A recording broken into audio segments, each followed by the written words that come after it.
Tous les mardis matins sur Happiness, on adore vous parler de l'art, de l'histoire de l'art, de nos monuments, de nos œuvres.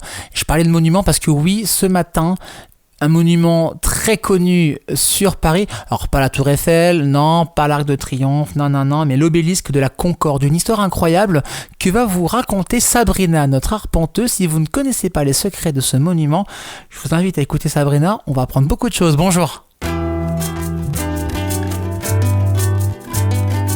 Aujourd'hui, chers auditeurs et auditrices, pour ce nouveau voyage, arrêtons-nous place de la Concorde, en plein cœur de Paris, entre les Champs-Élysées et les jardins des Tuileries.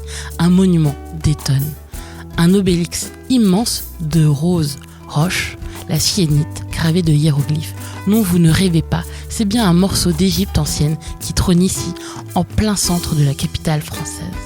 Cet obélix de 23 mètres de haut, pesant plus de 220 tonnes, n'a rien de parisien à l'origine.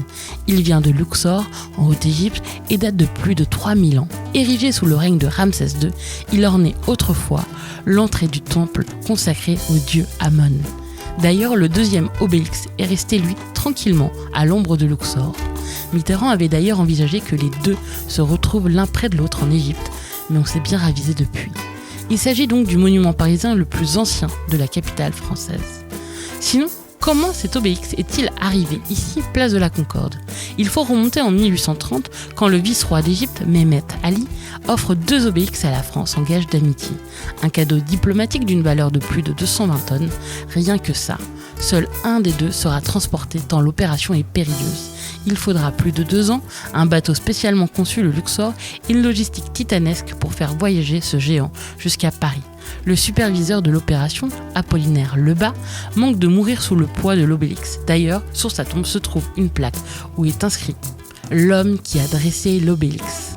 En contrepartie, la France a offert une horloge en cuivre que l'on peut voir au Caire, mais qui n'a jamais fonctionné, car endommagée lors de la livraison et qui a connu une réparation en 2021.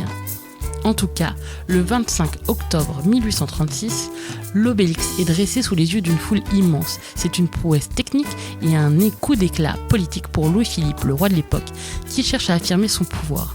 Ce vestige de l'Antiquité devient vite un symbole de prestige et de modernité au cœur d'une place autrefois marquée par la guillotine, théâtre de nombreuses exécutions sous la Révolution, dont celle de Louis XVI et Marie-Antoinette.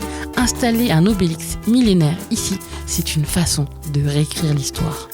Mais tout le monde n'est pas conquis. Certains crient au pillage culturel, d'autres dénoncent un monument déconnecté du paysage parisien. En 1998, on y ajoute même une flèche dorée au sommet pour remplacer celle disparue dans l'Antiquité. C'est aussi un repère géographique, le point zéro du méridien de Paris avant que Greenwich ne l'éclipse. L'obélix de la Concorde, c'est en tout cas un fragment d'éternité planté dans le cœur battant d'une ville en perpétuel mouvement. Alors en attendant, à la semaine prochaine pour un nouveau voyage à travers les arts et les monuments.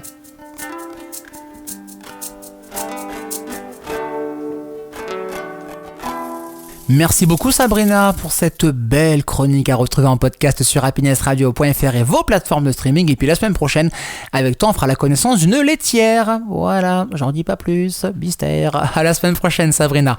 Et nous, dans moins de 5 minutes, on part au cirque Jules Verne avec Amélie dans Quoi de Neuf, l'agenda culturel. Un beau rendez-vous à ne pas louper. On vous en reparle juste après la playlist qui reprend sur Happiness.